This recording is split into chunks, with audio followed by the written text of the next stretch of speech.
Welcome back to Reading Bear. Today, we will take a look at some new malicious compliance stories. And if you enjoyed my content, please don't forget to subscribe to my channel and post some bear emojis in the comments. Let's go! First one is titled, "You Want Proof That I'm Actually Doing My Business? If You Say So." This malicious compliance has brought to you by my trip from Chicago, Illinois to Los Angeles, California. Background: I'm an over-the-road truck driver, and most of the time, it's more convenient for me to do my business on the highway shoulder. I don't have to drive around and around just to park to use the restroom. Just a quick 30-second emergency stop, do my business, either on the side of the road or empty bottles that I'm saving up. Gotta do what you gotta do when you're on the road, then off driving again. I'm sure I'm not the only over-the-road truck driver who have done these, it's very common. Side note, according to FMCSA, by law, we have to carry logbooks to calculate our driving and on-duty time. This is relevant to the story. On to the story. This happened just a few hours ago somewhere in I-40 WB in New Mexico. I was suddenly in need to relieve myself badly, so as usual, I pulled over to a clean, wide highway shoulder, then I put my logbook to off-duty. Note, this isn't my first time today doing my business. I have a habit of being very meticulous with my driving time. Which means, when I'm not doing anything, even for 30 seconds, I put my time in off-duty. I tried to save as much driving time as possible. Those multiple 30 seconds can add up to a lot to avoid doing 34 hours reset too soon. I looked at the passenger side window and see multiple cars passing by. Turns out, there's a road where cars drive by on the side of the highway. Doing my business on the highway shoulder? Nope. Instead, I did the alternate route, do it in a bottle, seal it, and stow it for trash later. Just as I finished doing my business, I heard a knock on my passenger door. Very weird, because this is at the highway shoulder, where no one should randomly be walking around. I stow away the bottle and go look who it is, and it's a cop. I was thinking, crap, this isn't happening. I switched my logbook to on duty, inspection, and go answer the cop. Before I could say anything, the cop asked me to see my logbook. It's part of their job to check whether we comply to the rules or not, so I show it to him. The graph looks like a heart monitor, as I was relieving myself probably 4 or 5 times per day. Tiny bladder problem. The cop questioned why I was off duty for 30 seconds to 1 minute every 2 hours almost every day. Electronic logbook can be backtracked up to 14 days. I explained to him that I have to relieve myself every 2 hours, give or take. The cop didn't believe me and assumed that my truck had a problem. That's why I have to stop every 2 hours. I repeated myself about my bladder issue, but the cop still didn't believe me. Instead, he said, unless you have proof that you're actually relieving yourself, I'm afraid I have to give you a ticket for false usage of logbook. Cue malicious compliance. I told the cop to wait a moment and went back inside my cabin. I grabbed every single bottle of urine that I've been collecting today and the previous day. I haven't had the chance to throw it away, put it in a plastic bag, and for extra measure, grabbed the newest one out of the plastic bag. It was still warm. I showed the whole bag to the cop, plus the warm bottle, told him it's the newest one I just did a few seconds ago, and asked if he would like to hold it for further inspection. The cop had the mixed look of disgust and horror. He was literally gagging, so I put back the evidence back inside my truck so he can recover. Then the cop says, I was expecting doctor's note or something like that. What you showed me was disgusting. Me, but you asked for proof that I was, in fact, relieving myself. I was holding back my laughter so hard that my cheeks started to hurt. Then he gave me back my logbook and told me to have a good day, then drives off. Have a good day, indeed. I took an extra 1 minute on the shoulder to laugh until I'm satisfied, then I'm off to drive again. Next one is titled, Forward the Complaint to the Owner. Okay, no problem. My wife used to be an apartment manager for 190-unit complex. It was a live-in situation, so we didn't have to pay utilities or rent. We did however have to deal with residents knocking on our door all day and sometimes night, despite having clear office hours of 10 to 6. We had a weekend manager who had no authority, but could show apartments and help with lockouts. The owner of the complex was a dishonest ex-con, and to this day I have no idea how he got the money to build the complex. This guy was notorious for squeezing every penny out of residents that he could. When signing the lease, it was clearly explained by my wife that everything must be taken from the apartments when residents moved out. There was a strict $100 charge for all larger items that were not removed, things like beds, furniture, televisions, etc. This would all come out of the deposit made at the time of signing. When residents told my wife they were moving, she would again remind them to remove everything from the apartment or they would not receive their full deposit. One resident we had moved out over the weekend and had a conversation with the weekend manager. Again, the weekend manager had no authority. This resident stated that the weekend manager said it was okay to leave a few items, and that someone would come claim the items as their own and that the items would be gone before final checks. When my wife went to go look over the vacated apartment, she found a TV stand, and a desk. She then checked with the weekend manager, who said they never told the prior resident they could leave items behind. My wife had maintenance come and dispose of the 3 large items, but rather than charge the typical $300, she only charged $100. My wife then called the prior resident explaining that they had left a few items, but only $100 would come out of their $700 deposit. The prior residents were furious with my wife, and aggressively claimed the weekend manager said it was okay to leave items. My wife explained over and over that the policy is to have everything gone, and that she was actually saving them $200. The prior residents were having none of it, and would call over and over yelling at my wife to fix it. The prior residents demanded that this be escalated to the owner. So my wife forwarded the emails from the prior residents and explained that they had been charged $100. The owner read the emails and thought my wife had mistakenly charged $100 instead of $300. The owner then told my wife to withhold $300 from the $700 instead of the prior $100 charge, and the check went out to the prior residents for $400. The prior residents threatened to sue and still called for a while, but after a while they gave up and moved on. Sometimes, people should just accept kind gestures rather than throw a temper tantrum. Next one is titled, "Can't Wait for Me to Test a Lawnmower." Help yourself. Grabbed a broken lawnmower from outside someone's house this morning and was reminded of this story. I'm part of a group who keep a community garden and help local people get into gardening too. We let people know we will take any old tools and equipment, as we can often repair, restore, or just sharpen stuff and it's as good as new, and we just give it back, or away, in exchange for a small donation.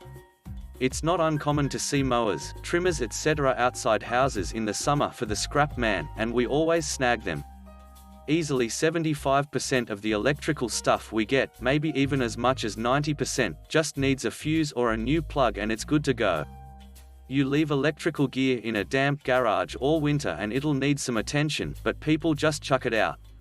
So a few years ago I'm working on the garden and hear someone say, Hey, excuse me, someone said I can get a mower here? This is already a bad start. We're British, for crying out loud. What's happened to please?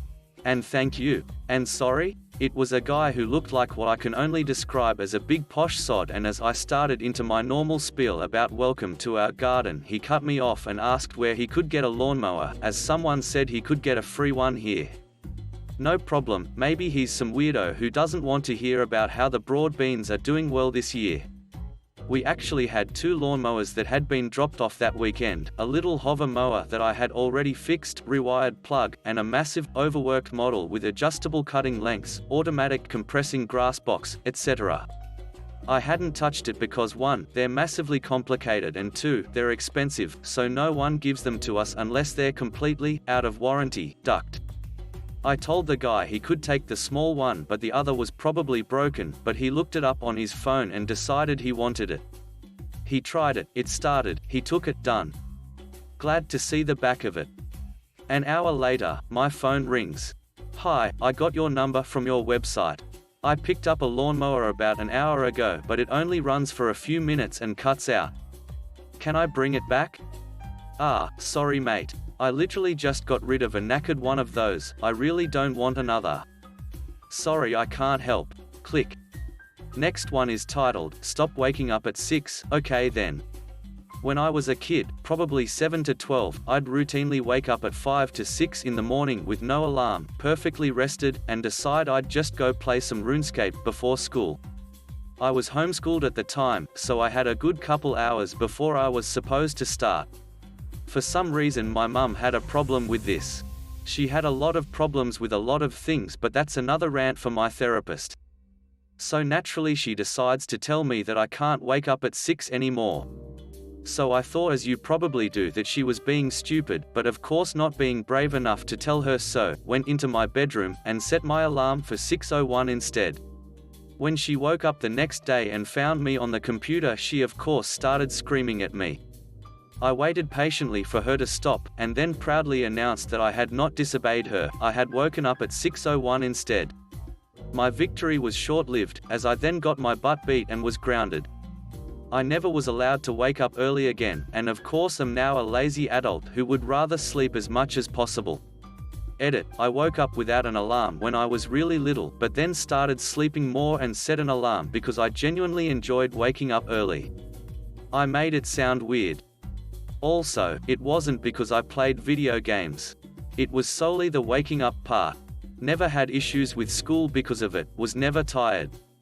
Wasn't loud in the morning, didn't wake her up. She was just a narcissistic POS. Next one is titled, Don't Want to Listen. Fine, I'll faint in class. So I have very low blood pressure that I manage pretty well, but there are some things I still can't do without full-on passing out. Anything that requires me to move from sitting, laying down to standing quickly makes me drop like a fly. I went to a community college that required us to take an exercise class. I chose kickboxing before finding out that it was mostly a cardio class, but I did fine until one day we had a different professor leading the class and part of our circuit training for the day was burpees. I went up to the professor and started to tell her that I cannot do burpees, and she cut me off and said that I was going to do them and do them right or I wouldn't get points for that class. Now, I could have half-assed my attempt and maybe been okay, but I was mad. And the professor was watching me like a hawk. So I started doing burpees, fast and properly. I don't think I got 3 in before everything went black and I fainted hard. I don't even remember hitting the ground. Class not only got stopped because I fainted, but I busted my elbow falling, so they had to wait for maintenance to clean up the biohazard. Last one is titled, Bring on Another Salesperson Even Though It Doesn't Make Any Sense? Be my guest. So I work in sales for a family-owned business, a large family-owned business but nonetheless owned by one family. I've been with this business for quite some time, many years in fact. Now it's important to describe my pay plan. Obviously I don't want to give too much info as I don't want the company identified. The pay plan is a base salary plus commission plus accelerators for going over the objective. The company is divided into regions which is overseen by a senior VP. And those regions are divided into markets which are overseen by a VP. And the markets are divided into teams which are overseen by a manager, and then within those teams you got territories which are assigned to sales reps. Sales objectives are decided by the big boys at the top, and those objectives are then cut into smaller chunks and handed down the line. I have worked my way up and got one of the best markets a sales rep can have in my company. The reason for this is because my territory, which I call a market, is geographically isolated from other parts of our company and has about enough business for 1.5 salespeople, problem being it's awfully hard to hire half a person. So I get the benefit of getting an objective that's quite easy to meet and which naturally results in me making a very healthy living, and I'm quite happy with this arrangement. Also, our employment contract with the company, which is also our commission agreement, clearly states, and has for many years, that our sales objective rises and falls based upon the number of salespeople in our market. So if we hire a salesperson, that salesperson takes a little bit of the objective away from everyone else. If a salesperson quits until that role is fulfilled, objective goes up for everyone. Also, we get bonuses for going over the objective, and at the biggest bonus mark, we double our commissions. Now the owner of my company apparently told his son if his son wants to run this company one day, his son needs to successfully work all the support level jobs for at least 6 months, that's on the admin side, and be successful at each level of the sales side for 2 years each. If the son is successful at that, the reins and control of the company will be given to the son. Start January 1st of 2019, the son becomes my sales manager for his first of 2 years as a sales manager. Early in the year, he sits down with me and basically asks me what I expect to do for business. I tell him I'll most likely finish at around 130 to 140% of the objective for the year. He tells me he thinks he can double the sales if he hires a new salesperson. I explain to him that I don't see how that'd be possible, and that if he hired a salesperson, sure, the company might sell a bit more product, but they will also be paying an additional salary and will end up paying more out in commission, far more than what it would be worth. He tells me that's none of my concern, and that if I can't commit to doubling my sales, which is a ridiculous ask considering I've grown this market a great deal already, that he's going put in another sales rep. I tell him that's his decision to make, but he should consult with the VP first to see if that's a wise move. Obviously, since you're reading this, we can all guess what happened. He hired another salesperson to give me a bit of competition. I promptly ensured my objective was cut in half. If this smart but Ivy League educated sliver soon child is going make my life a bit more difficult, then I'm going get paid more. Shortly after all this went down in the month of January 2019, I was speaking to my VP and I reminded him that if I didn't secure a single additional order for the entire year, with my objective being cut in half, I was at 108% of objective based upon business that I had carried over the year prior. My VP smiled and said, "It sounds like you're going make a ton of money, and this new manager is going duck up his payroll budget. Keep in mind that this not has happened. My previous year business would have only gotten me to 54% of my yearly objective. I started the year 2% away from my first commission accelerator. I knew that 2019 would be my biggest money-making year ever, and I was going ducking blow it out of the water. I went back and looked at my sales for the year, and here is how my year went. End of January, I was at 38% of my objective for the year. End of February, I was at 74% of my objective for the year. End of March, I was at 109% of my objective for the year. End of April, I was at 149% of my objective, and for the first time in my many years of being with this company, hit maxed my first and second level accelerators. I was now earning 130% commission. End of May, I was at 175% of my objective and had maxed out my third level accelerator and was into my fourth and was now earning 150% commission. June, 202% of my yearly objective. I had officially hit the max accelerator and was now earning 200% commission.